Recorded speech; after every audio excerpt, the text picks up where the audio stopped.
2 Coríntios 5, nós veremos o final do capítulo, versículos de 16 a 21.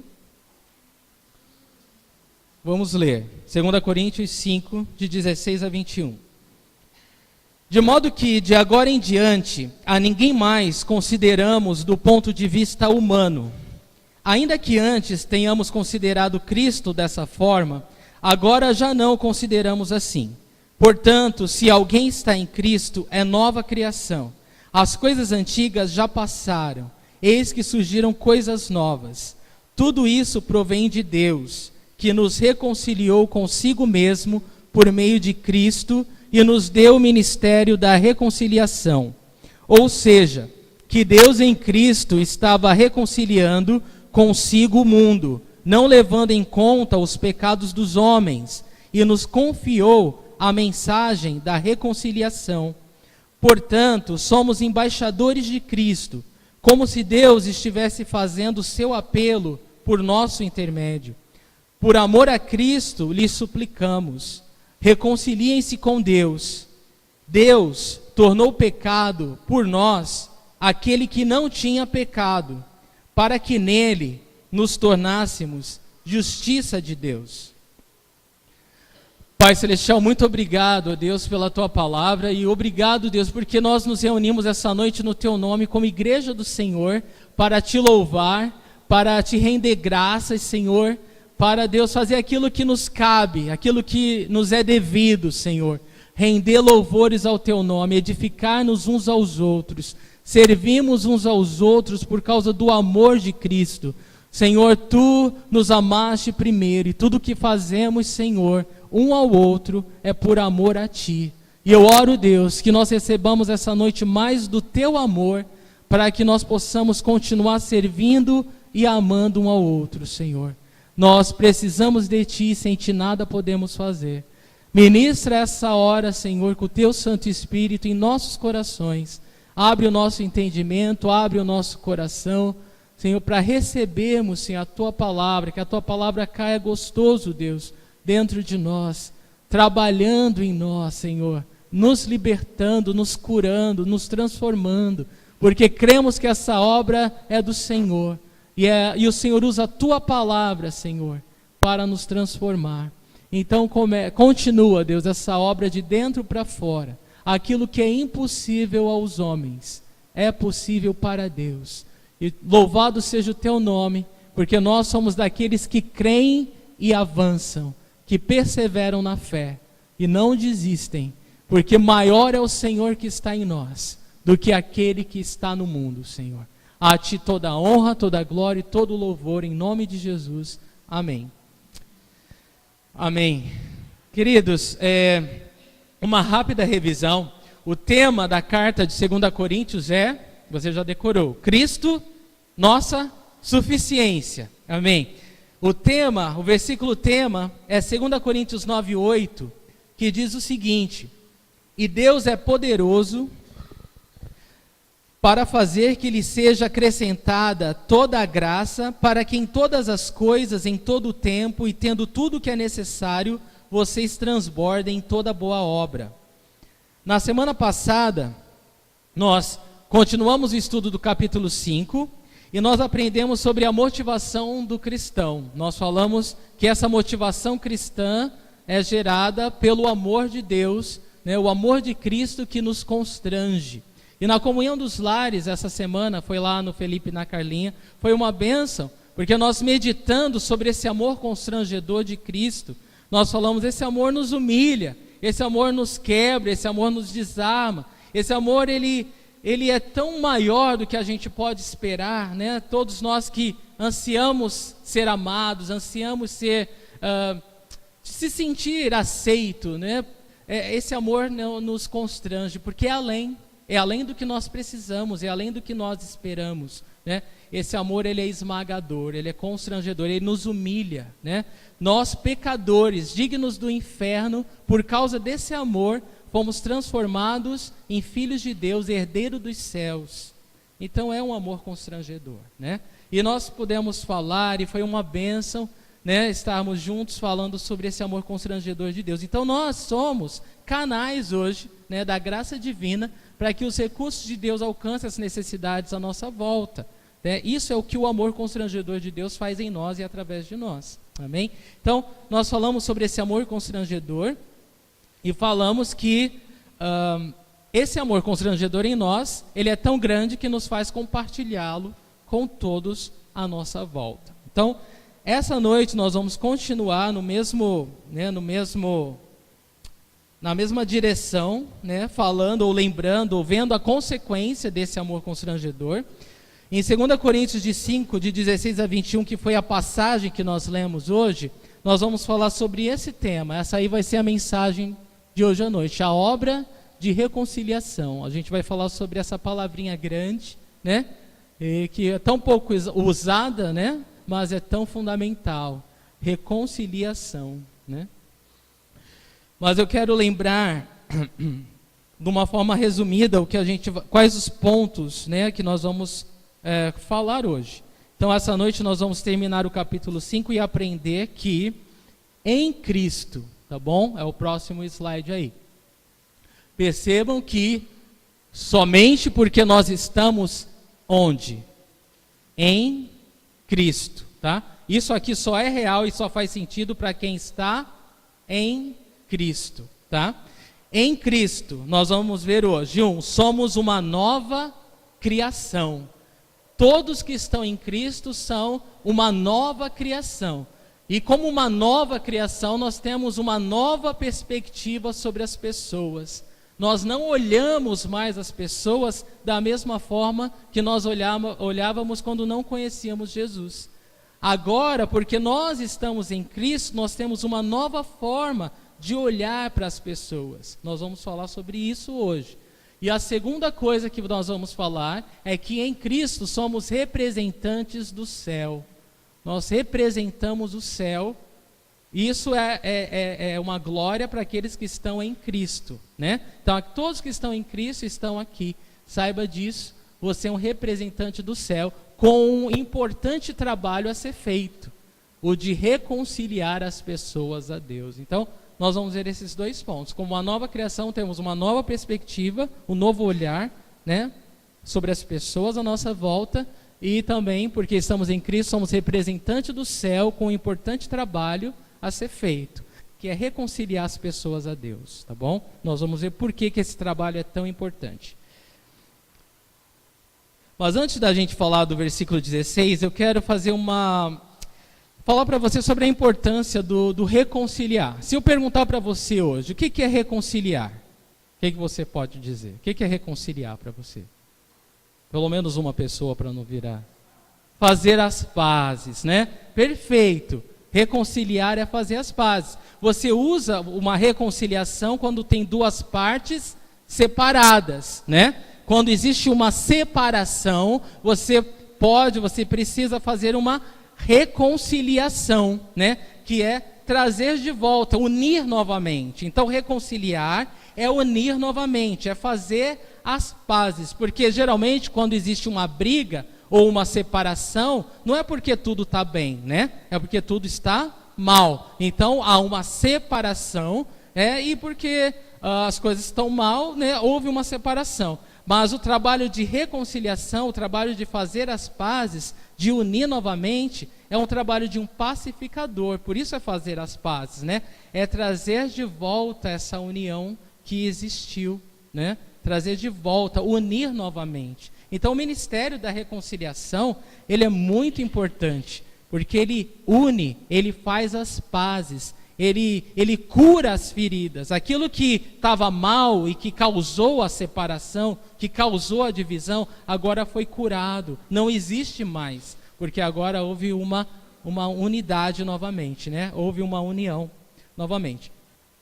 No Império Romano, na época em que a carta foi escrita, haviam várias províncias. Algumas dessas províncias, que eram territórios conquistados pelo Império Romano, as pessoas, os representantes, o povo, se submetia com facilidade ao império, a essa nova autoridade que estava sobre eles. Mas algumas províncias não. Algumas províncias, elas resistiam à autoridade do império. Elas criavam rebeliões, ou organizações, né, um grupo de pessoas, né, que secretamente planejavam emboscadas contra, né, o Império para se manter independente, né, do Império Romano. Nesses casos, nessas províncias que se revoltavam, o Império Romano tinha que enviar representantes. Ele tinha que enviar pessoas com autoridade, com a aprovação do governo, do Império Romano, para morar nessas províncias e estabelecer ali o governo local. E ali eles estavam como representantes do Império, eles estavam como embaixadores, né, com a autoridade do Império Romano para manter as coisas em ordem, né, para estabelecer a paz, para que não houvesse rebelião. Então é com essa ideia, né, na cabeça, que era algo muito visível, muito atual na época, que Paulo ele escreve essa carta e ele nos ensina esse princípio tão importante da reconciliação, tá? Nós sabemos que todo aquele que é pecador, ele está em rebeldia contra Deus. Você sabia disso? Sim, né? A Bíblia nos fala que todos pecaram, estão destituídos, né? Foram desprovidos, separados da glória de Deus. Então, nós, por causa do pecado, nós nos tornamos inimigos de Deus, né? Nós somos aqueles que estão em rebeldia, que estamos lutando contra, que queremos viver separados, que queremos viver independentes, que queremos a nossa própria autonomia. Nós não queremos o governo de Deus, nós não queremos a liderança de Deus, nós não queremos a direção de Deus, nós queremos o oposto disso. Nós queremos ter a nossa própria autonomia, nós queremos ser o nosso próprio Deus, fazer as coisas do nosso próprio jeito. Isso é real e fato para todos que nascem, porque todos pecaram, todos estão separados dessa glória, né? Então nós, por natureza, somos inimigos de Deus, estamos guerreando contra Deus. E Deus, nós vamos falar nisso, nessa passagem, Ele não quer que o homem esteja nesse estado de rebeldia, né, contrário a Ele, contrário à vontade dEle. Então, Ele faz o quê? O que Deus fez? Em Cristo, Ele nos salvou, Ele nos alcançou, Ele nos conquistou com o seu amor e nos tornou corpo de Cristo, parte dele, né? Soldados agora do exército, pessoas que têm autoridade, né? O amor dele em nós, para que nós agora nesse mundo possamos fazer o papel desses representantes do céu e alcancemos o mundo que está em rebeldia contra Deus ainda, com uma mensagem de paz, com uma mensagem de amor, com a mensagem da cruz, com a obra que Cristo realizou ali, para que o mundo não esteja mais em rebeldia, para que o mundo não esteja mais lutando como inimigo de Deus, mas pelo contrário, para que o mundo receba o perdão de Deus, receba o amor de Deus e passe agora a viver em paz, né? Faça as pazes com Deus. Amém? Então, com esse pensamento, né, em mente, que a gente pode agora entrar no versículo 16. Deixa eu ver se esse microfone é melhor. Sinto a voz tão abafada, não sei vocês. Está todo mundo ouvindo bem? Perfeito, claro, cristalinamente. Alô? Tá melhor? Tá? Para mim tá. Então vocês, pelo amor de Deus, né? Vamos ser sinceros. Não tá bom, não tá bom. Não é só o que a gente pode ouvir que tá bom, né? Eu posso ouvir, mas tá. Então tá melhor. Então, obrigado. Então vamos lá, versículo 16. Versículo 16 a gente vai ver uma nova perspectiva. Se você faz anotações, você pode anotar algumas coisas novas que a gente vai aprender nessa passagem. A primeira delas é uma nova perspectiva, tá bom? Vamos lá, versículo 16, uma nova perspectiva. De modo que de agora em diante a ninguém mais consideramos do ponto de vista humano. Ainda que antes tenhamos considerado Cristo dessa forma, agora já não consideramos assim. Então, Paulo ele está encerrando o capítulo 5 falando o seguinte: olha, de agora em diante, nós não vamos considerar ninguém mais do ponto de vista humano. E o que é o ponto de vista humano? O ponto de vista humano é aquele que olha para as pessoas e julga as pessoas de acordo com os nossos próprios padrões, né? E quais são os nossos próprios padrões? Aquele é metido, aquele é orgulhoso, aquela lá tem o rei na barriga, que mais? Aquela lá é a fofoqueira, aquele lá é o preguiçoso, aquele lá é o sem compromisso, e aquele lá é o ladrãozinho. E a gente vai rotulando, e a gente vai classificando, e a gente tem um padrão humano de que a gente olha para as pessoas e a gente descreve a pessoa, né? Só que agora, Paulo está falando o seguinte, olha, de agora em diante a gente não faz mais assim. A gente não olha para as pessoas e fala delas ou descreve as pessoas do modo que a gente costumava fazer antes de Jesus. Tudo mudou. E ele completa falando, ainda que antes tenhamos considerado Cristo dessa forma, agora já não consideramos assim. Então, Paulo está falando, olha, ainda que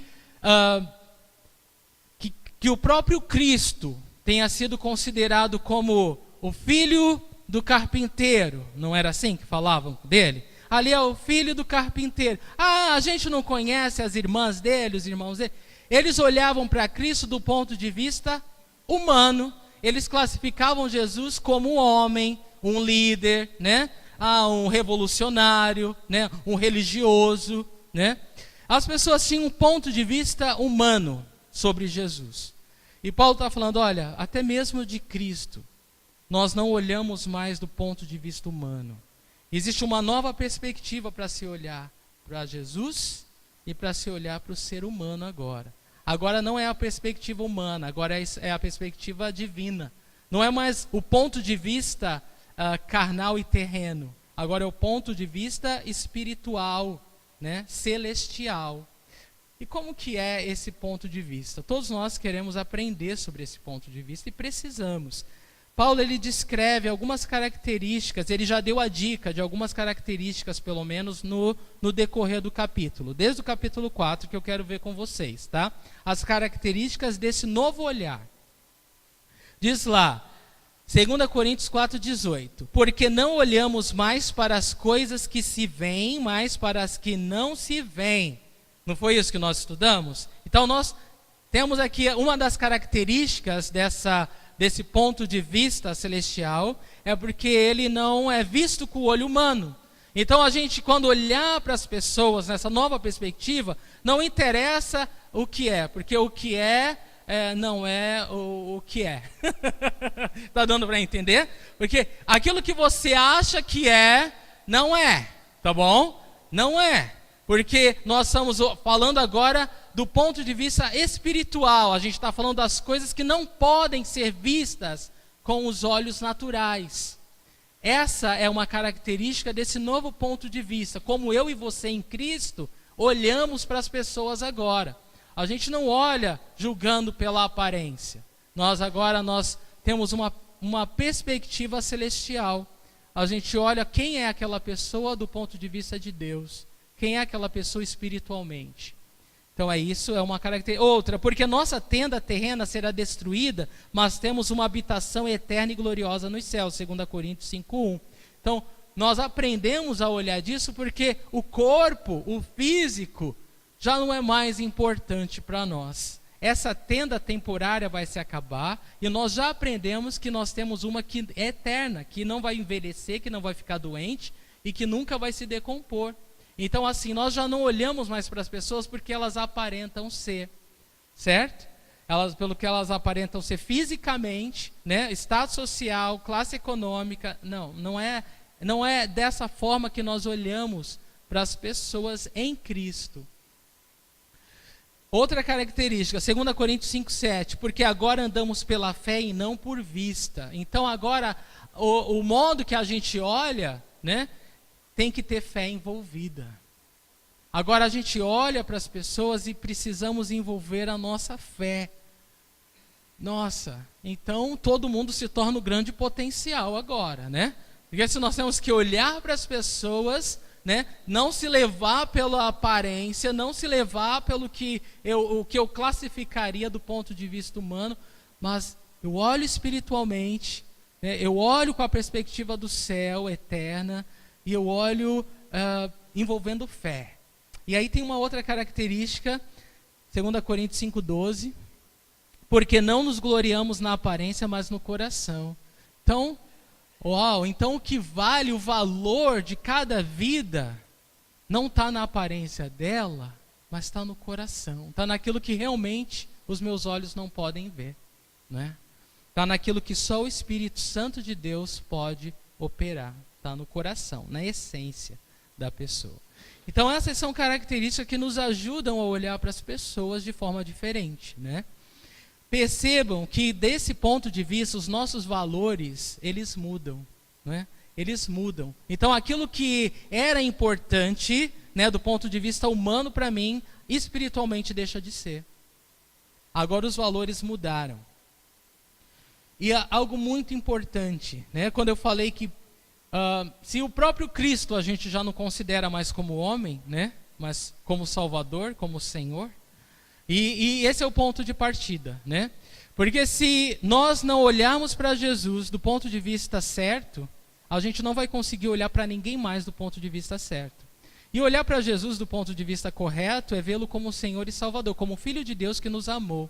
Aquele que deixou a glória do céu, se tornou homem, para morrer numa cruz por amor a mim, para me salvar, para me perdoar dos meus pecados. Se eu conheço Cristo dessa forma, se eu realmente conheço Jesus, né, não como um mero homem, mas como Deus de amor que me alcançou, eu vou conseguir olhar para as pessoas da perspectiva espiritual.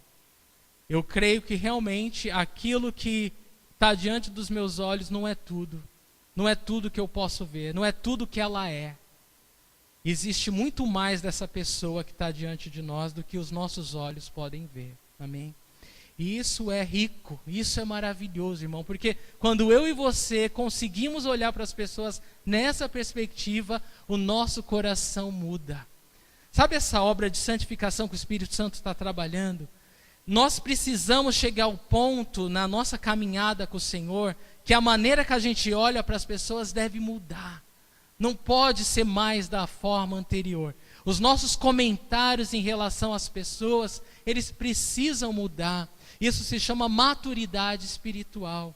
Significa que cada vez mais nós estamos conseguindo olhar as pessoas na perspectiva do céu. Cada vez mais a gente consegue olhar para as pessoas como Jesus olha para as pessoas.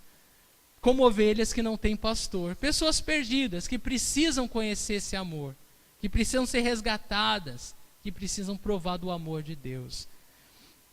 Então isso é maravilhoso. E Paulo, ele podia falar de Jesus como homem, porque provavelmente, como líder no Sinédrio, né, como fariseu, ele ouviu falar de Jesus, ele talvez ouviu Jesus pregar em Jerusalém, e para ele Jesus era só um revolucionário. Ele conheceu Jesus do ponto de vista humano. Mas quando ele escreve essa carta, a perspectiva de Jesus dele era outra.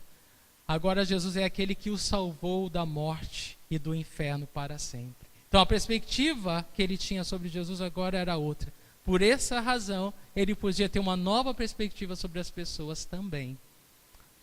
Os próprios discípulos de Jesus, antes de Jesus ascender aos céus e mandar o Espírito Santo, ele era um grande líder, né? Uma pessoa legal que era boa de estar perto, porque quando Jesus estava perto, tinha o que comer, não faltava pão, não faltava peixe, né? Quando Jesus estava, era um cara legal de estar do lado, era da perspectiva humana, das vantagens que eu posso ter como homem, sim. Só quando Jesus ascendeu aos céus e eles ficaram mesmo, né? Sem ter o Senhor perto, que eles receberam o Espírito Santo e puderam então ter a perspectiva sobre Jesus transformada. Aí agora Jesus, era melhor que Jesus tivesse ido para a direita do Pai, porque agora todos eles tinham Jesus morando no coração deles, né? Então para nós que conhecemos Jesus do ponto de vista espiritual, foi uma bênção que Jesus subiu aos céus. É uma bênção que Jesus não está andando aqui na terra, lá em Jerusalém, né? Imagina, né? Onde está Jesus? Está lá em Jerusalém, né? Mas quando ele ascendeu aos céus para estar à direita do Pai, ele enviou o Espírito Santo que habita em todos que creem.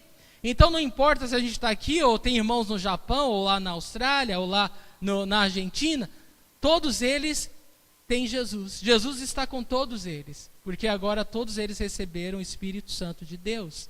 Então, quando a gente entende isso, nossa, é uma bênção muito maior olhar para Jesus do ponto de vista espiritual do que do ponto de vista humano, não é? As multidões, elas seguiam Jesus, mas era do ponto de vista humano, era para receber os milagres dele. É uma bênção muito maior quando nós, seres humanos, aprendemos a olhar para Jesus do ponto de vista espiritual e não humano. E a gente não se limita, né, às vantagens. Nós passamos daqueles que... Olha, quando eu falei a semana passada do takers e dos givers, né?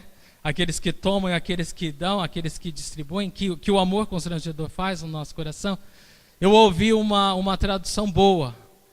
Vampirão, né? Vampirão é o sanguessuga, né? Você tem dois, um é meu, né? E Jesus, ele transforma essa nossa atitude, né? De tomar, de se achar merecedor, né? Do que o outro tem, para aqueles que têm o coração de dividir, de abençoar, de dividir o que tem com o que não tem, né? É exatamente o oposto disso.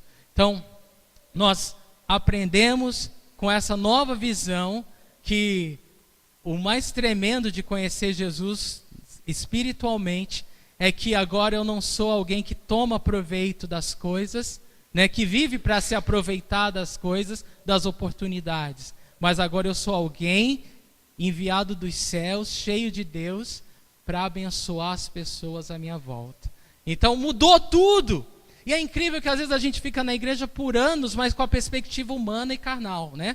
A gente não consegue ter essa conversão, né? Essa transformação de que agora o nosso olhar, o nosso entendimento e as nossas atitudes são do ponto de vista celestial. Eu não estou aqui para ver o que eu posso ganhar. Muitos pastores e líderes poderiam aprender, né? A se converter, né? Bom, eu não estou aqui para receber ou tirar vantagem, mas nós somos o corpo de Cristo para poder ser um canal de bênção na vida uns dos outros, né? Isso é maravilhoso, né? Quando existe essa revolução, essa conversão, existe tudo. Aí está a bênção mesmo. Então, Paulo, ele quer que os irmãos em Corinto sejam abençoados. Deus quer que nós sejamos abençoados através dessa conversão, dessa transformação do ponto de vista. Se a gente mudar o nosso ponto de vista, nosso coração vai ser transformado. Amém? E da mesma forma, irmãos, que nós não olhamos para Cristo mais, né, do ponto de vista humano, essa nova perspectiva, né, desse amor de Deus em nós, quando a gente entende o valor e o poder de Cristo espiritualmente, a gente entende que quando a gente olha para as pessoas agora à nossa volta, elas são potenciais nas mãos de Deus, né? Deus, ele me amou tanto que me perdoou meus pecados, né? E agora ele quer fazer de mim um mensageiro desse amor que muda, que transforma. E quer que esse amor alcance aqueles que estão cegos, perdidos, sem esperança, aflitos, não é? E às vezes a gente fala, irmãos, que nem no versículo 11 de 2 Coríntios 5:11, né? Conhecendo o temor ao Senhor, nós procuramos persuadir os homens. E às vezes a gente passa tão batido por esse versículo. A gente procura persuadir os homens. Próximo slide, né? Não, peraí, volta. Nós procuramos persuadir os homens. Eu acredito que o maior risco que nós corremos como igreja que estuda a palavra de Deus é perder a paixão por almas. Nossa, mas como isso pode acontecer agora que eu tenho mais da palavra, agora que minha mente iluminou, agora que eu posso ver com a visão do céu, mas a gente pode ainda assim acomodar, achar que não, agora a vida cristã, sabe o que é? É só estudar. Não, mas a vida cristã tem a prática.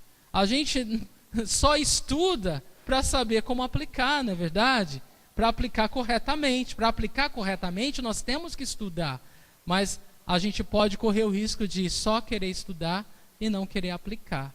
Então que Deus nos guarde, que Deus nos livre, né, de fazer cabeçudos, né, que tem um coração duro em relação às pessoas, mas que nós possamos entender que tudo que a gente estuda e aprende é para que essa visão celestial se torne cada vez mais precisa em nós, para que realmente a gente possa olhar para as pessoas com essa perspectiva. Ali está alguém que está indo para o inferno, e eu sou alguém que eu estou indo para o céu. O que eu vou fazer em relação àquela pessoa? Deixar ela no escuro? Se eu fizer isso, eu ainda estou sendo um vampirão, estou sendo um taker, estou sendo alguém que só está se beneficiando das vantagens celestiais. Você concorda comigo? Se eu deixar o outro, cada um que se vira, né? Cada um vai dar conta da sua vida, né? A gente está ainda não teve essa transformação, essa renovação da visão, do ponto de vista humano, né? Espiritual.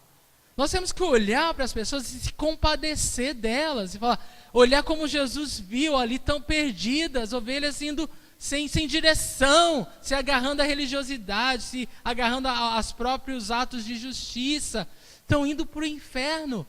Meu Deus, eu sei o que Deus fez por essa pessoa, eu sei o que Jesus fez por essa alma. Jesus olha para essa alma, Jesus não está escandalizado pelo pecado que ela está cometendo, porque Jesus lidou com isso na cruz. Eu sei disso, mas de alguma forma é mais confortável para mim apontar o dedo para ela e falar, pecador, eu não sou igual você. Eu não sou também igual esse pecador, e aquele outro também, pior ainda. Nossa, aquele merece o inferno mesmo. Parece que de repente, irmãos, a gente esquece da onde o Senhor nos tirou. A gente esquece que a gente costumava pensar da mesma forma, agir da mesma forma, ou pior. E Deus, o amor de Deus, contudo, nos alcançou. E eu estava conversando com o Ricardinho essa sexta-feira, ele falou uma coisa que ficou gravada no meu coração. Ele falou, todo mundo que conhece Jesus, Deus usou alguém. Deus usou uma pessoa que olhou para nós e falou, ali está um pecador indo para o inferno. O que eu vou fazer com ele? Vou deixar ele ir ou eu vou compartilhar desse amor com ele? E realmente, na hora que ele falou isso, eu me remeti lá, 94, já faz o que? Uns mais de 20 anos, né? Eu voltei 20 anos atrás da minha vida e eu vi aquela moça que estudava comigo, abrindo a Bíblia e falando de Jesus para mim. Eu falei, Deus, o Senhor usou alguém que olhou para mim e falou, Deus vai usar outro, né? Um dia ele aprende. Não, Deus usou alguém que tinha a perspectiva do céu, olhou para mim com o olhar de Cristo e me amou. E falou, olha, Deus te ama. Deus fez algo por você. Deus quer que você saiba disso. Olha o que Jesus fez por você. Irmãos, naquele segundo, não foi a minha vida que mudou, foi o meu destino eterno. Não é só o meu tempo de vida na terra que foi diferente. Foi toda a minha vida por toda a eternidade que mudou. Eu acho que a gente esquece isso. A gente está tão acostumado com o ponto de vista humano, limitado, terreno, que a gente olha para as pessoas assim. A gente não olha na perspectiva eterna, celestial, e pensa assim, não é só o tempo de vida dela aqui na terra que vai mudar. Já está lá no leito de hospital. Então, principalmente por isso, ela não vai ter muito tempo. Ela precisa ouvir essas boas novas para que toda a eternidade dela seja transformada. Vocês entendem isso? E a gente precisa ver dessa forma, irmãos. A gente precisa realmente procurar persuadir os homens, porque o amor de Cristo nos constrange. A gente precisa mudar a perspectiva de ver as pessoas. Gálatas 3:28 diz, não há judeu nem grego, escravo nem livre, homem nem mulher, pois todos são um em Cristo Jesus. Estar em Cristo Jesus não nos faz nos diferenciar dos outros. Estar em Cristo Jesus nos faz querer ser um com o outro. E é isso que Paulo está falando. Nós queremos que o mundo se reconcilie a Deus. Queremos ser um com eles. Nós queremos ser um com todos que estão perdidos. Porque Cristo quis ser um conosco quando nós estávamos perdidos. É a mesma visão.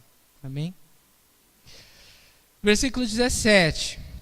uma nova criação. Então nós falamos uma nova perspectiva, agora uma nova criação. Versículo 17 diz: portanto, se alguém está em Cristo, é nova criação. As coisas antigas já passaram, eis que surgiram coisas novas. Então, todos que estão em Cristo, né? É uma nova criação. As coisas antigas se passaram e tudo se fez novo. E realmente tudo se fez novo. O nosso modo de olhar, o nosso modo de sentir, o nosso modo de amar, o nosso modo de viver, as nossas atitudes, elas, consequentemente, elas são transformadas através do modo que a gente olha, né? Do ponto de vista transformado. E essa é uma promessa que é para qualquer um. Às vezes a gente pensa, não, né?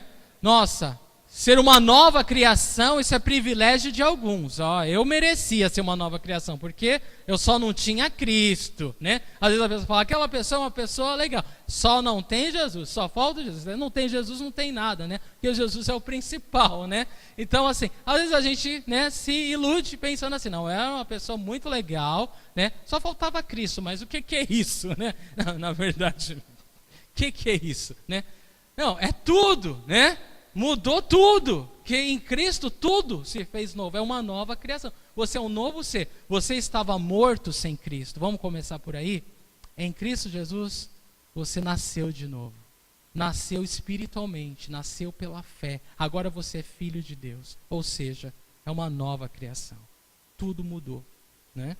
Então, se alguém está em Cristo, é nova criação, as coisas antigas se passaram e surgiram coisas novas. E isso é bem importante. Todo pecador em Cristo Jesus não é apenas perdoado. Às vezes a gente pensa, né? O outro é igual a mim, né? Só que eu sou perdoado, ele não é. Bom, existe um pouquinho mais, né? Porque nós em Cristo não somos só perdoados, né? Nós somos feitos filhos de Deus, herdeiro dos céus, né? Se o perdão só seria assim, você me deve uma coisa, te perdoo, não precisa pagar, né? Vai, segue a sua vida e eu sigo a minha, né? Mas nós não fomos só perdoados, nós não fomos só livres do inferno. Deus, ele fez algo muito louco. Ele não só perdoou a nossa dívida, mas ele falou, agora vem cá, você, inimigo de Deus, pecador, sem vergonha, morreu, não existe mais. Você agora, em Cristo, por causa da obra do meu filho na cruz, você é uma nova pessoa. O resto passou. Não interessa mais para mim. Agora interessa quem você é em Cristo. Uma nova pessoa. Todo o resto ficou para trás. Todo o resto morreu com Cristo na cruz. Foi pago ali. Agora, para Deus, a visão dele, ela é nova. Porque nós agora somos filhos de Deus. Uma nova criação. Então, nós não fomos só perdoados, nós fomos feitos novos. Amém? Em Cristo Jesus, irmãos, nós não fomos só perdoados, nós fomos feitos novos. Nova criação. Amém? Tudo mudou. Spurgeon, ele falou uma coisa muito legal, Charles Spurgeon, um pregador inglês, que eu gosto muito, ele falou a seguinte: não conheço uma frase, e eu acredito que não exista uma, que possa expressar um renovo maior, mais completo e mais radical do que esse, expresso no termo uma nova criação. Não existe, né? Porque uma nova criação, pensa numa obra de arte, né? Feita pelo melhor artista. E esse artista é o Senhor, né? Cada um de nós é uma criação, é uma composição de Deus. É uma criação nova da parte de Deus. Louvado seja Deus, né? Louvado seja o Senhor. Isso é uma nova criação. Então, a obra da criação, ela é mais gloriosa, né? A obra da criação, a obra, né, dessa nova criatura que nós somos hoje, ela é muito maior do que a obra de Deus em criar o mundo. Sabe por quê? Porque quando Deus criou o mundo, ele falou, haja luz, haja isso. Ele simplesmente falou e aconteceu. Não havia uma força se opondo, né, a ele. Pensa comigo. Para haver um cristão, uma nova criação, para que a gente possa ser, né, um filho de Deus, para esse nascer de novo, tudo se opõe a Deus, né? A nossa teimosia, né? A nossa paixão pelo pecado, né? Esse apelo, né, ao pecado que existe dentro de nós, tudo é contra Deus, tudo é contra. Então não há dúvida que a obra em nos fazer nova criação é muito mais gloriosa, muito mais difícil, porque para essa obra de nova criação acontecer, o Filho de Deus teve que vir ao mundo, o Filho de Deus teve que morrer na cruz, o Filho de Deus teve que fazer algo, né, tremendo, para que acontecesse, para que houvesse o milagre da nova criação, né? Então, das obras de Deus, a maior delas é a nova criação. E eu penso que eu e você deveríamos amar ver essa obra de Deus acontecer, né? O que você mais gosta de ver? O que você mais gosta de participar? De ver a obra de Deus em criar uma nova criatura, em fazer de alguém uma nova pessoa, né? Essa obra de salvação, essa obra de redenção, de resgate, né? De transformação. Que Deus aumente o amor por almas no meu coração e no nosso coração como igreja. Amém? Então essa obra ela é maior, né? A gente vai ver a justiça que nós herdamos, ela é maior do que Adão, maior do que a obra angelical, é algo totalmente glorioso, porque nos fez de pecadores a parte do corpo de Cristo, nos uniu a Cristo, nos fez perfeito em Cristo. João 15,16 diz, olha, não fostes vós que me escolheste, mas eu escolhi a vós. Eu falo na versão antiga, que foi a versão da minha conversão, inclusive o versículo da minha conversão, João 15,16. Não fostes vós que me escolheste, mas eu escolhi a vós, para que vades e deis fruto, fruto que permaneça, a fim de que tudo que pedir ao Pai em meu nome, Ele vou-lo conceda. Então, Deus, Ele fez de nós essa nova obra, participantes da sua grande obra. Então é isso. E um dia nós veremos o Senhor face a face e ouviremos da sua boca, né? Muito bom, servo bom e fiel, entra para o gozo do teu Senhor. Amém? Quantos de nós anseiam ouvir isso? Que é bíblico, Deus vai falar para cada um de nós. Muito bom, servo bom e fiel, entra para o gozo do teu Senhor. Bom trabalho. Esse momento, esse tempo, nós vamos trabalhar. É como Paulo disse, não eu, mas a graça de Deus comigo. Nós vamos trabalhar. Mas um dia nós vamos poder descansar de todo o trabalho. E vai ser glorioso, irmãos. Vai ser glorioso. Amém? Então, versículo 18. Uma nova história. Tudo isso provém de Deus, que nos reconciliou consigo mesmo por meio de Cristo. E nos deu o ministério da reconciliação. Então, uma nova perspectiva, uma nova criação e uma nova história. Então, é de se esperar que uma nova criatura tenha uma nova história, né? Totalmente diferente da antiga. Isso mesmo. E veja que no versículo 18, Paulo diz, olha, tudo isso provém de Deus. Paulo, ele quer que os irmãos em Corinto, e Deus quer que nós saibamos que só Deus pode fazer tal obra. Amém? Essa obra de redenção, essa obra de nova criação, não pode ser feita por homens. Aliás, se eu ou você pudéssemos nos tornar uma nova criação, Jesus não precisaria vir para a cruz. Concorda? Se eu e você tivéssemos o poder de ser uma nova criação, Jesus pode ficar aí no céu, não desce não, porque para que eu trabalho, certo? Mas porque eu e você não podemos, não temos o poder de nos fazer uma nova criação, Jesus teve que se fazer homem e ir para a cruz. Ele teve que morrer no nosso lugar para nos trazer perdão. Então, tudo isso provém de Deus. Irmãos, é tão precioso quando nós realmente entendemos profundamente, Deus nos amou primeiro.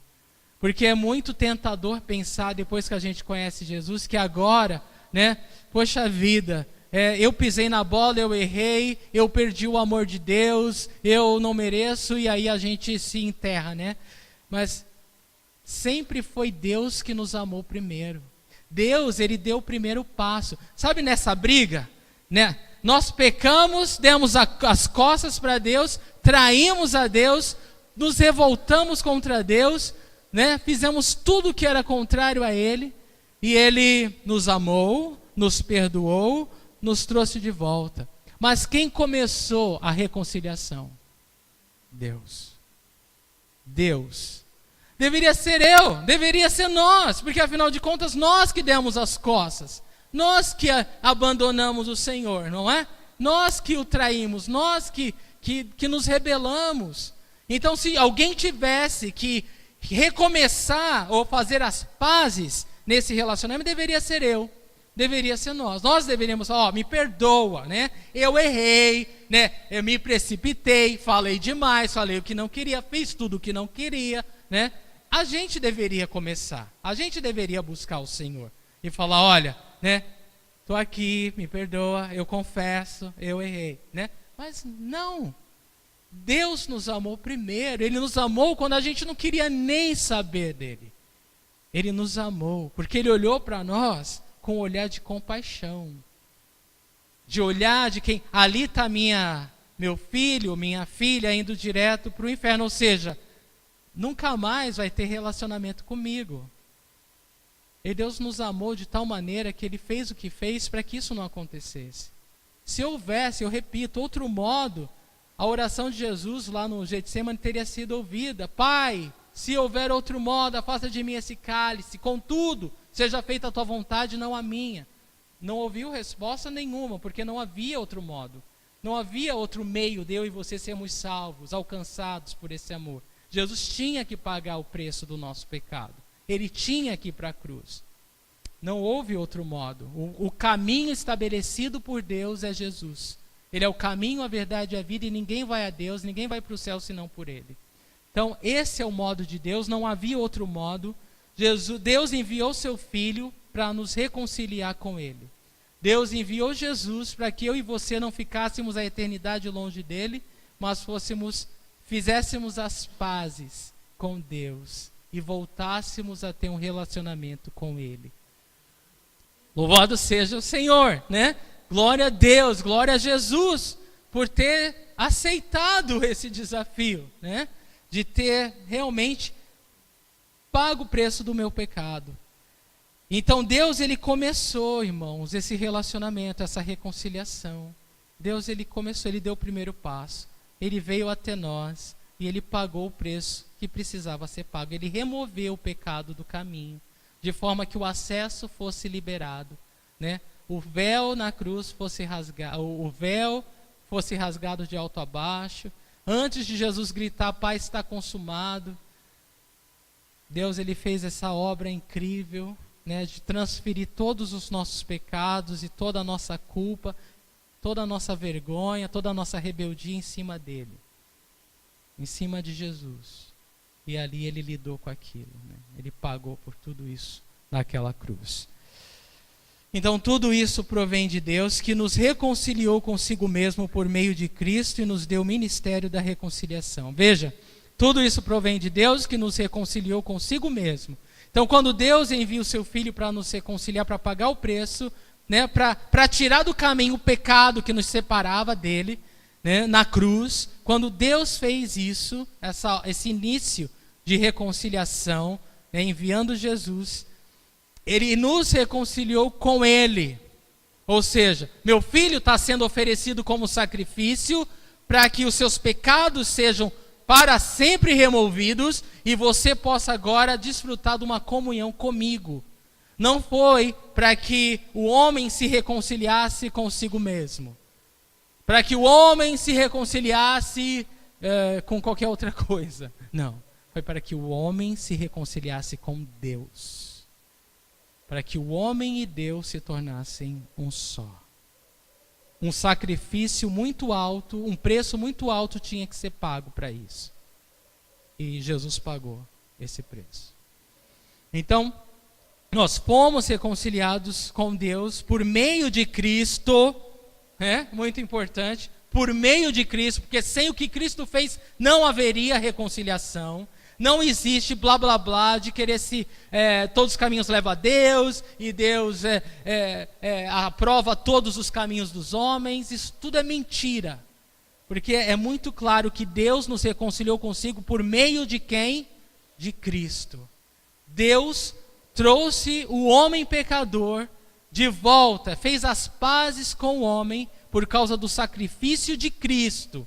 É só por causa de Cristo que nós temos a esperança da vida eterna. Fora de Cristo não há esperança, não há reconciliação. E nos deu o ministério da reconciliação. Então presta atenção, Deus nos reconciliou com Ele por meio de Cristo e nos deu como presente. Isso tem que ser encarado, irmãos, como presente. Deus nos deu o presente de reconciliar agora o mundo com Deus. Amém. Ao menos que a gente entenda a profundidade da nossa reconciliação com Deus, nós não vamos valorizar o presente de reconciliar o mundo com Deus. E é por isso que às vezes, quando eu oro por nós como igreja, eu oro com lágrimas, porque eu falo, Deus, tem misericórdia de nós. Porque se nós nos tornamos alguma coisa que não seja uma igreja que ama almas, que leva a sério o ministério, o trabalho de reconciliar o perdido contigo, a gente falhou em tudo. Vocês concordam? Que assim, nós fomos salvos, nós estamos indo para o céu, né? Nós temos o céu, nós temos a esperança da salvação. Cristo pagou o preço por nós. E a Bíblia, ela nos deixa muito claro que não só isso, mas Ele nos fez parte dele, para que nós pudéssemos compartilhar do amor dele, o amor de compaixão, o amor que quer ver o perdido achado, quer ver o cego vendo Deus, quer ver aquele que não tem esperança e está aflito, sofrendo, com a alegria da salvação de novo. Então, irmãos, nós precisamos orar a Deus e precisamos nos arrepender diante de Deus. Se por alguma razão nós deixamos de olhar para as pessoas na perspectiva do céu, se por alguma razão a gente ama a vantagem de ser filho de Deus, mas não se importa, né, com aqueles que perecem. Isso não é uma mensagem pesada, essa é uma mensagem de libertação. Porque quanto mais nós, irmãos, nós nos apaixonamos por Cristo e essa obra que Ele fez em nós, mais esse amor vai extravasar de nós. Mas se nós não recebemos desse amor, se de alguma forma ficarmos em si mesmado, né, olhando para mim mesmo, vivendo para mim mesmo, se de alguma forma eu vou me ilhar dessa forma, eu vou deixar de provar desse, né, vou me limitar, me privar do amor do céu, que é o amor que alcança o perdido. E a gente acaba se privando, né? Quando a gente se priva de amar o perdido com o amor de Deus, nós estamos automaticamente nos privando de receber do amor de Deus. É muito forte, né? É muito sério isso. Então, tudo isso provém de Deus, que nos reconciliou consigo mesmo por meio de Cristo e nos deu o ministério da reconciliação. Versículo 19 é uma continuação do versículo 18, né, uma nova história. Ou seja, que Deus em Cristo estava reconciliando consigo o mundo, não levando em conta os pecados dos homens, e nos confiou a mensagem da reconciliação. Irmãos, se nós realmente entendemos a visão celestial, e eu oro que sim, eu oro que em nome de Jesus o Senhor repreenda toda a distração, né, em nome de Jesus, que Ele possa capturar a nossa atenção, o nosso coração, a nossa mente, para que a gente possa receber isso como de Deus, né? Porque isso é muito profundo e muito transformador. Aqui no versículo 19 diz, ou seja, que Deus em Cristo estava reconciliando consigo o mundo, ou seja, Deus, Ele já reconciliou consigo o mundo. Ou seja, o ato de Cristo em morrer pelos pecados do homem foi completo. Deus, Ele já deu o primeiro passo, Ele já estendeu a sua mão, e você vai entender o que eu quero chegar. Deus não precisa fazer mais nada, porque Ele já fez tudo. E agora é a nossa parte, que é aceitar ou rejeitar. Mas a obra da reconciliação foi feita. O passo foi dado. Deus deu o primeiro passo. Deus nos amou primeiro. Jesus já morreu pelos nossos pecados. Mas agora cabe a nós, seres humanos, receber esse perdão, aceitar esse amor ou rejeitá-lo. Ah, legal. Bom para quem recebe. eu estou bem assim, eu estou feliz do jeito que eu estou, né? Então, ou seja, Deus em Cristo, ele reconciliou consigo o mundo, não levando em conta os pecados dos homens, e nos confiou a mensagem da reconciliação. Então, novamente repetindo a ideia do versículo 18, nós de fato fomos reconciliados com Deus, mas pare e pensa, né, no que foi feito nessa reconciliação. Toda a culpa, toda a vergonha, todo o pecado, toda a injustiça minha, no meu tempo de vida inteiro, e o seu, e o seu, e o seu, e o seu, e o seu, e o seu, e de todo o mundo, foi colocado sobre Jesus. Foi colocado assim. O culpado de tudo isso é Ele. E Ele vai pagar por tudo isso. E a ira de Deus caiu sobre o seu Filho. A ira, o julgamento, né, de todo o mal, de toda a injustiça, de todo o pecado foi punido, foi julgado. Sabe quando o juiz bate o martelo, o veredito foi dado, sentença foi dada, caso encerrado? Deus bateu o martelo para a humanidade sobre toda a injustiça e pecado, porque o Filho dele foi dado como sacrifício. Ele tomou a culpa de todos nós. E ele pagou já por isso. Ele foi esmagado. E eu penso que pior do que pior para Jesus do que sentir a dor dos açoites e da coroa de espinhos e da zombaria, a dor física e a dor emocional, eu creio que o que mais aterrorizava Jesus, e Salmo 22, Isaías 53 estão aí para provar isso, era pela primeira vez da eternidade se ver como inimigo do Pai. Inimigo do Pai. Porque naquele momento, quando ele levou os nossos pecados, irmãos, o nosso Salvador, ele se tornou o inimigo do Pai. Sem nunca ter pecado, sem nunca ter feito nada de errado. Mas naquele momento, porque ele levou a nossa culpa, ele levou a tudo que eu merecia, você merecia, ele tomou. Então ele mereceu naquele momento a ira de Deus. Pior do que todas as coisas físicas e emocionais para Jesus como homem, era poder ser, pela primeira vez na eternidade, sentir ou se ver como inimigo do Pai. Algo que nunca, ou uma separação que nunca aconteceu. Algo que nunca aconteceu, o Filho como o inimigo do Pai. Aquilo aterrorizava Jesus. Mas contudo ele tomou, Isaías 53:5 fala, mas ele foi transpassado por causa das nossas transgressões, foi esmagado por causa das nossas iniquidades, o castigo que nos trouxe paz estava sobre ele, e pelas suas feridas fomos curados. Então, veja o que aconteceu. O castigo que nos traz a paz, sabe essas pazes da reconciliação? Agora fizemos as pazes. Hoje, irmão, eu e você podemos pular, porque vamos para o céu, porque temos o Espírito Santo, porque temos a Bíblia, lemos a Bíblia, entendemos o amor de Deus, entendemos o perdão de Deus, entendemos o sacrifício de Deus, só por causa de Jesus. Nós fizemos as pazes com Deus, porque Jesus pagou o preço daquilo que nos separava de Deus. Então, o castigo que nos traz paz hoje, a paz da reconciliação, a paz dessa unidade refeita, só existe porque Jesus pagou o preço por ela, Louvado seja Jesus, não é? Por pagar o preço da nossa paz com Deus hoje, de inimigos para amigos, para filho de Deus. Isaías 53:10, contudo foi da vontade do Senhor esmagá-lo e fazê-lo sofrer. E embora o Senhor tenha feito da vida dele uma oferta pela culpa, ele verá sua prole e prolongará seus dias, e a vontade do Senhor prosperará em sua mão. Ou seja, porque ele era santo, filho de Deus, nunca teve pecado, ele venceu a morte, Louvado seja o Senhor, que ele pôde pagar pelos nossos pecados, e ressuscitar dentre os mortos, porque ele é Deus. Muito bem.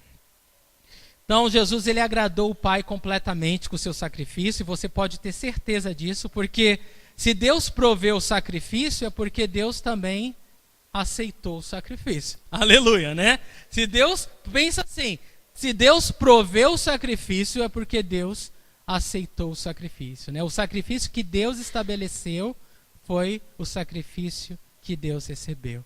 A ira, toda a ira de Deus contra o homem foi aplacada, né? Não existe mais ódio, raiva, ira contra o pecador, contra o pecado, né? Nunca houve contra o pecador, mas sempre contra o pecado. Mas tudo isso foi satisfeito por Deus pelo julgamento, pela punição que o Filho dele levou por nós.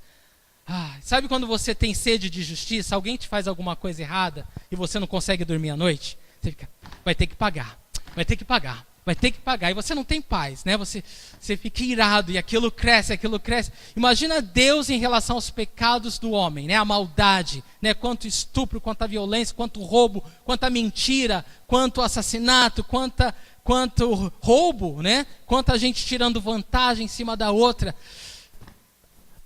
Justiça precisa ser feita. Precisa, clama. Existe um clamor por justiça. Mas Deus, ele fez justiça. Porque a ira dele toda foi derramada em cima de Jesus Cristo, irmão. Deus, ele... Não existe mais ira, nem julgamento contra o ser humano. Porque tudo isso foi satisfeito no Filho dele, na cruz do Calvário. Então a gente precisa pensar o preço pago por essa reconciliação. Não foi barato, né? Não foi de graça, né? A graça não foi de graça, né? Hoje, para nós termos a graça, ela custou um preço alto e Jesus pagou esse preço alto. Então, o Pai foi totalmente satisfeito através do sacrifício do Filho. E novamente termina o versículo 19, e nos confiou a mensagem da reconciliação. Irmãos, Deus poderia confiar a mensagem da reconciliação para os anjos. Anjos, vocês vão levar a mensagem da reconciliação pelo mundo. Mas não ia ter muito poder, sabe por quê? Anjo não precisava ser reconciliado.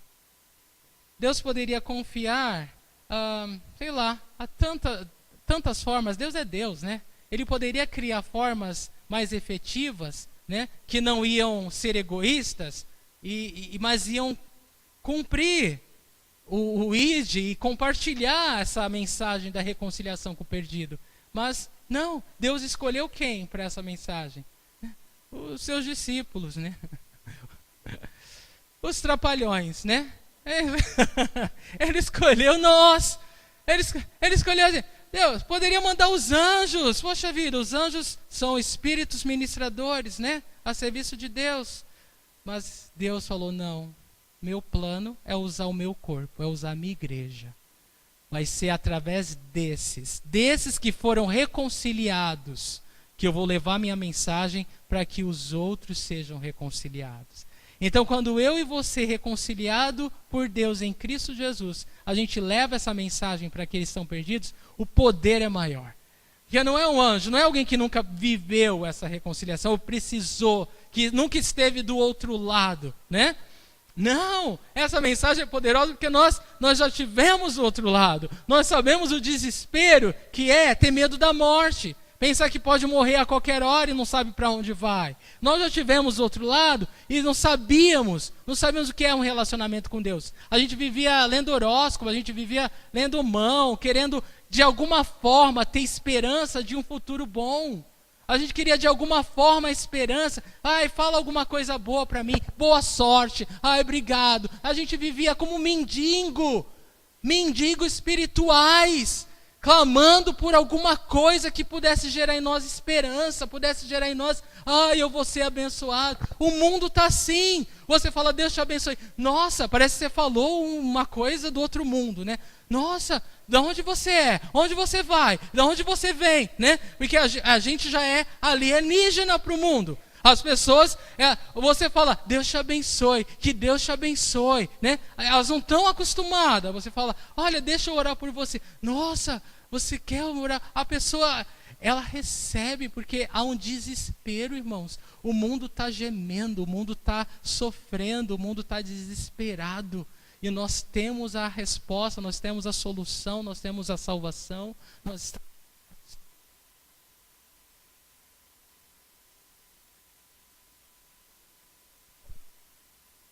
de ignorar, né? De ignorar esse socorro. O mundo está pedindo socorro. E nós simplesmente podemos amar essas pessoas. Você não foi chamado para salvar. A reconciliação, lembra, é de Deus, provém de Deus. Só Deus pode reconciliar. O nosso trabalho é de mensageiro, é compartilhar a mensagem. Amém? A obra é de Deus. E, muito bem, agora no versículo 20, uma nova missão. Portanto, somos embaixadores de Cristo, como se Deus estivesse fazendo o seu apelo por nosso intermédio. Por amor a Cristo, lhe suplicamos, reconciliem-se com Deus. Presta atenção. Então, nós temos uma nova história, uma nova missão. E essa missão é de levar essa mensagem. O versículo 20, Paulo coloca de uma maneira muito perfeita. Ele coloca: portanto, somos embaixadores de Cristo. Lembra quando Paulo escreveu a situação das províncias em rebeldia, que tinham que enviar, o Império Romano enviar embaixadores? Então Paulo está falando, nós somos os embaixadores do céu na terra. Nós estamos numa missão de paz. Nós estamos não para falar, olha, o Império está em guerra contra você. Não, nós estamos falando, não. Nós viemos em paz, trazendo boas novas, mensagens de paz, mensagens de alegria. Você que está em rebeldia, né? Você teve a aceitação do rei, você teve a aceitação do imperador. Tá? Você não precisa mais ficar em guerra. Você é amado por ele. Ele quer te receber nos aposentos dele. Ele quer ceiar com você essa noite. Você não precisa mais estar em guerra. Nós somos embaixadores, irmãos, com uma mensagem de paz. Porque a gente sabe o que Jesus, o que o grande rei fez na cruz, por aqueles que pereciam, estavam em rebeldia contra ele. Então nós não precisamos ter vergonha. Nós temos que ter alegria, né? Uma honra ser esses mensageiros, esses embaixadores, trazendo essa mensagem que liberta, que salva, que transforma a vida para sempre, né? A eternidade de uma pessoa. Então, Paulo coloca, olha, portanto somos embaixadores de Cristo, como se Deus estivesse fazendo o seu apelo por nosso intermédio. Então, Paulo está falando, olha, eu e você que conhecemos a Cristo agora, Deus ele está usando a gente para apelar. E sabe o que é apelo? É suplicar. Sabe que nem eu falei? Eu suplico para vocês, venham na comunhão dos homens, participem da ação social, participem do jantar de casais. Estou suplicando porque eu sei que você vai ser abençoado. Então eu não tenho vergonha, eu não tenho medo, eu tenho que suplicar. Eu suplico que você seja abençoado. Paulo está falando, olha, como embaixadores de Cristo, Deus, ele está suplicando. Deus está suplicando. Ah, mas Deus não precisa suplicar, mas ele está suplicando. E se Deus está apelando, é porque existe uma escolha. Se Deus ele está suplicando, é porque existe uma escolha, irmão. Nós podemos aceitar e nós podemos recusar. Nós podemos aceitar e ser abençoado, ou nós podemos rejeitar e continuar como está. Nada vai mudar. Mas Paulo fala, olha, como embaixadores de Cristo, Deus está fazendo esse apelo por nosso intermédio. Através de nós, Ele está falando ao mundo. Ei, você que está perdido, aflito, desesperado, Deus te ama. Ele enviou o Filho dele para morrer no seu lugar e pagar todos os teus pecados. Com essa mensagem, é como Jesus. Os pecadores eles vão correr e querer conhecer o Evangelho. Com essa mensagem. Mas com a mensagem do dedo apontado, o pecador que vai para o inferno, ninguém vai querer saber de Jesus. Ninguém vai querer. Porque nós não estamos representantes do céu. Nós estamos representando o amor de compaixão pelo perdido. Nós estamos representando os fariseus, que se achavam melhores do que os outros. E aí não é a mensagem da cruz, não é a mensagem da reconciliação, é a mensagem do julgamento. João 3 diz que Deus enviou o seu Filho para que todo que nele crê não pereça, não morra, mas tenha vida eterna. A mensagem ela é boa, a mensagem é de vida, a mensagem não é de morte. E depois, na sequência, ele fala, porque Cristo veio não para condenar o mundo, mas para que o mundo fosse salvo por ele. Ou seja, novamente, a mensagem, ela é boa, ela é de vida, ela é de paz, ela não é de condenação. Nós é que invertemos as coisas para nos sentir melhor. Mas quando a gente faz isso, a gente deixa de ser mensageiros, a gente deixa de ser embaixadores. A gente está sendo, sei lá, representando o inferno, né, na verdade, né? Não o céu, né? Que o inferno é que acusa, não é? O diabo não é o acusador. Então quando a gente acusa, irmão, quem aponta o dedo é o diabo. Não, e eu oro que essa mensagem seja libertadora para você. Eu oro que essa mensagem seja, meu Deus, obrigado porque eu precisava entender isso para a minha vida e para a vida das pessoas à minha volta. Porque eu quero ser um mensageiro do céu. Eu quero ser um embaixador que representa o céu, o amor de Deus. Eu não quero ser um representante do inferno. É um representante de Satanás, o acusador. Então ele fala, por amor a Cristo, lhe suplicamos, reconciliem-se com Deus. Então, irmão, se você está maravilhado, eu também fiquei, porque no final do versículo 20, Paulo ele fala, olha, Deus não quer só usar a nossa vida para levar essa mensagem aos que perecem. Paulo está falando, por amor a Cristo, Paulo estava suplicando aos próprios irmãos. Por amor a Cristo, lhe suplicamos, reconciliem-se com Deus. Paulo está falando, irmãos, eu estou suplicando a vocês, reconciliem-se com Deus. Vocês que são irmãos, que são da fé, que conhecem Jesus, que sabe tudo isso. Paulo está falando, irmãos, se reconciliem com Deus. Aceite. Na verdade, Deus já reconciliou. O que a nossa parte é aceitar essa reconciliação. Ou seja, desfrute do relacionamento de Cristo. Não despreza o teu relacionamento com Cristo. Viva essa reconciliação, viva essa unidade, essa vida em conjunto, em comunhão com Deus. Não despreza isso não. Porque se você despreza isso, como que você vai levar a mensagem de reconciliação ao mundo? Não há outro modo. Então, irmãos, o embaixador não fala como quem quer agradar a sua plateia, mas ao rei que o enviou. Não fala em sua própria autoridade, sua opinião não significa nada. Então tem uma visão espiritual quando você levar a mensagem, tá? Não, a sua opinião não interessa. Interessa a opinião do rei, do Senhor. Diz simplesmente o que lhe foi ordenado para dizer, tá? Não inventa, não enrola, não complica. Simplesmente fale o que Deus fez, o que Jesus fez. Simplesmente anuncie o amor de Deus. O embaixador é mais que um mensageiro, ele também é um representante. Então você não está levando só uma mensagem, né? Você tem uma preocupação de viver essa mensagem, de viver essa reconciliação. Tem a honra e a reputação do seu país em suas mãos. Lembra disso, você tem a honra e a reputação do país que você está representando, ou seja, do céu, nas suas mãos, né? E presta atenção nisso, gente. Uma nova criação, né, um embaixador, não precisa ser alguém perfeito, né? Porque se fosse perfeito, Deus envia a outra pessoa, né? Não nós que estamos em transformação. Mas nós entendemos e não negligenciamos essa comunhão, esse relacionamento. Para nós é primordial manter um relacionamento com Deus. Eu sou alguém imperfeito, uma nova criação. Nova em espírito, em alma e em corpo, tá? Tudo isso em Cristo eu já tenho. Mas aqui na terra, nesse período, eu estou em transformação, né? Existe uma obra de justificação e glorificação, mas de santificação agora.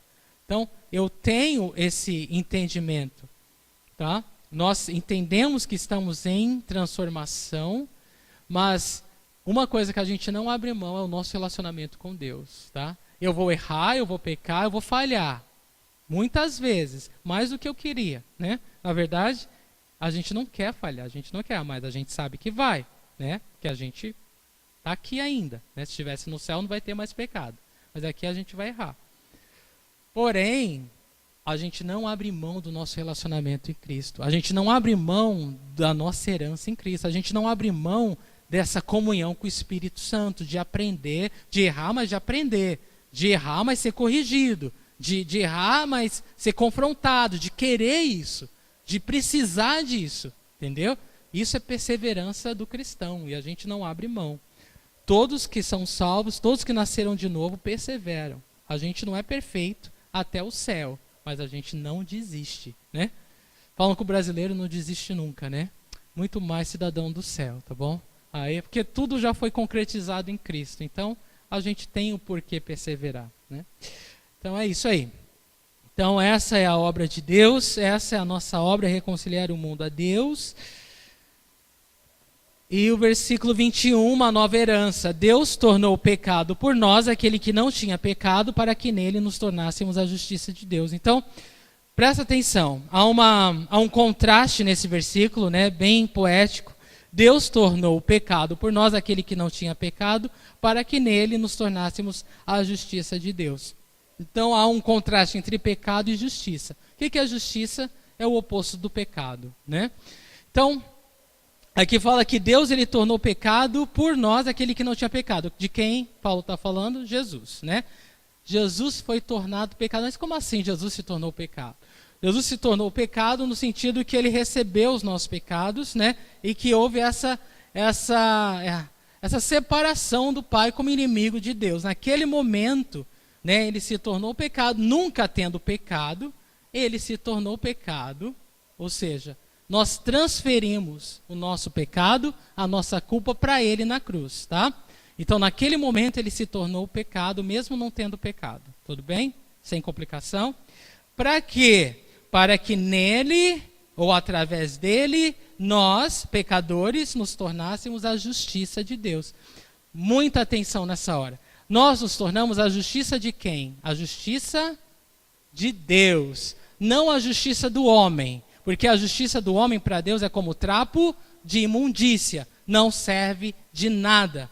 A justiça que satisfez o coração de Deus, né, em toda a sua ira, contra todo o pecado e toda a injustiça da humanidade, foi totalmente, plenamente satisfeita através do sacrifício de Cristo na cruz. Amém?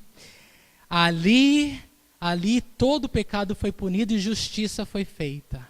Por que foi feita? Porque Deus ele puniu o pecado. Seria uma crueldade do Pai não derramar sua ira no Filho. Sabe por quê? Jesus morreria em vão. Mas uma vez que Deus derramou a sua ira no Filho e ele se satisfez, justiça foi feita. Então Deus precisava derramar sua ira contra o seu Filho, para que não derramasse mais contra eu e contra você, sobre nós. Para que Deus não derramasse a sua ira sobre nós, ele precisava derramar a sua ira sobre Jesus. E naquele momento que Jesus recebeu nossos pecados e a ira de Deus, ele transferiu para nós, para todos os que nele creem, ele transferiu a justiça dele. Então houve uma transação, né? Se você pensar em termos bancários, né? Uma transação bancária, né? Na cruz, né? Nós que tínhamos uma conta de dívida no vermelho, né? Negativa, né? Não importa se era -1 ou -10 ou -1000, todos nós éramos devedores, né? Devíamos a Deus, ofendemos a Deus e éramos devedores. Estávamos com a nossa conta no vermelho, estávamos já com a corda no pescoço, prontos para a guilhotina, né? Dignos do inferno. Mas atenção! Naquele momento, na cruz do Calvário, quando o Filho de Deus, ele entregou a vida por nós, a nossa conta no banco espiritual, de negativo, ela não ficou só zerada. Pronto, está consumado, completamente pago, tetelestai, acabou. Não foi só isso. O saldo não zerou. Naquele momento, meu irmão, a nossa conta espiritual de negativa passou para herdeiro de Deus, herdeiro do céu, milionário, trilionário, dinheiro agora para toda eternidade, herdeiro dos céus, herdeiro das ruas de ouro, herdeiro de tudo que é de Deus. Você entendeu? Naquele momento, uma transação incrível aconteceu, de devedores nós passamos a milionários. Ele não só nos perdoou, Ele nos fez herdeiro deles. Isso é glorioso, é isso que Paulo está falando aqui. Ele fez aquele que não conheceu o pecado se tornar pecado para que nós, pecadores, nos tornássemos a justiça de Deus. Qual é a justiça de Deus? Toda vez que você ouvir a frase justiça de Deus, lembra da cruz e lembra de Jesus tomando sobre si a ira de Deus. Ali foi feita a justiça de Deus. Quando você vê alguém, algum irmão, alguma pessoa clamar por justiça, lembra da cruz. A justiça divina foi realizada na cruz. Ali foi feita a justiça. Eu e você, hoje, por causa da nossa fé em Cristo, nos tornamos. Percebe que o verbo tornar está tanto no pecado como na justiça. Então, Deus fez aquele que não conheceu o pecado se tornar pecado, para que nós, pecadores, nos tornássemos a justiça de Deus. Então, todos quantos estão em Cristo hoje são justiça de Deus. Então, quando você olha para o teu irmão, você está olhando para quem? Para a justiça de Deus. Não porque nós somos justos, mas porque nós estamos em Cristo. Porque nele nós somos a justiça de Deus. Amém? Amém. Então, para a gente finalizar, como embaixadores dos céus na terra, como nova criação, como justiça de Deus, porque quando fala de justiça de Deus, irmão, lembra disso, você que era inimigo e separado, foi feito parte. Sabe essas pazes que foi feita? Não foi assim, legal, tá perdoado, segue a tua vida que eu sigo a minha, não.